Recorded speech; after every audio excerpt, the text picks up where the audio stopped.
Hey, you guys, and welcome to American Culture. So, in conclusion, we get to talk about how was my mission trip. Those of you who know me, I just got back from Costa Rica.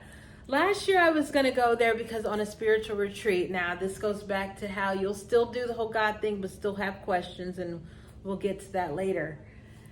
But this year, God was like, no, for a mission.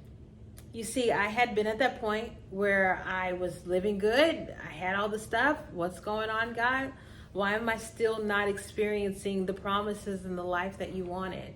And like I say, kind of went back to the book of Job where you do have to question, what am I doing this for? Am I doing this for the promises, or am I doing this so that I can give God glory? And for me, I hate to break it to you, it was a little bit more for the promises. And I think any time that we're looking at life from a this sucks and I'm empty, we're seeing that I don't have the promises available to me and I don't have a way to leapfrog myself there. And that's what gets you so upset. And so when I went on this mission trips and God really opened up the doorway to show me what suffering was, and this isn't even the epitome of suffering, it gets worse than this. I wasn't doing that. And so I had no choice but to stop victimizing myself, woe me, what's happening, and really start looking at things from the perspective of being great and satisfied and going from there.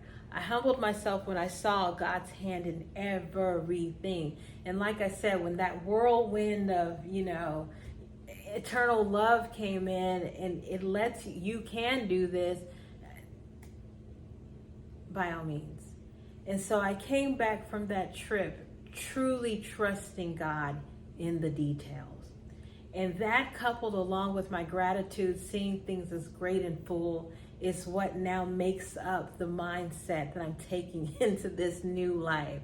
I am great, I am full, and I trust God with all of the minute details. Like I say, you guys, it is not an accident that you're watching this video. It's not an accident that you've met who you've met, that you worked where you've worked. All of that is working as a part of a much bigger story that you just couldn't have access to. And even if you did, it would be overwhelming. When God truly opened up my eyes to everyday suffering, that was overwhelming. I could not imagine having to know the most minute details of the inner workings of everybody and everything in the universe. Absolutely not.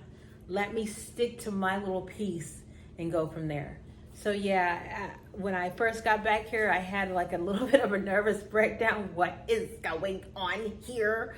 But it really was just being overwhelmed by seeing a glimpse of the bigger picture, and then just having to repent because I haven't been humble in doing my part in that. It has been, what am I going to get blessed with? What's the next point of prosperity that I can reach? I know now it was, like I say, a mirage in the desert. I'm chasing down illusions if I'm trying to do things to, surpass, to make it to being independent. I'll never be independent. It's not possible. I am chasing down a mirage in the desert when I'm doing things based off of surviving. I am in no way, shape, or form at a real threat to my livelihood right now. It's just not happening. And so I do have all the opportunity to see things from a more grateful, happy perspective and go from there. Really just allowing myself to take each step. And like I say, it goes back to that full trust in God with all of the details. God's not telling me to become an astronaut. He's telling me to go be a missionary and open like an orphanage and have a community and then take a piece of a church and do all this other stuff. And I know he ain't telling a lot of people to do that. And I also know that he hasn't equipped them with certain spiritual gifts of knowledge, wisdom, and whatever else to be able to do it. God is telling me a unique story, and I need to trust and live those details, especially when the elements that make it possible for me to live that way, from the people to circumstances, pop up. And so, yeah, I'm no longer in victimization mode. I'm no longer thinking that the world is against me. I'm this independent creature who's trying to survive. I recognize that I am a well-loved, well-supported, well-connected to all things individual that needs to be grateful for what I've got. Things are great and I am satisfied. Let me work to glorify God with the things that I have. Have a blessed day, you guys.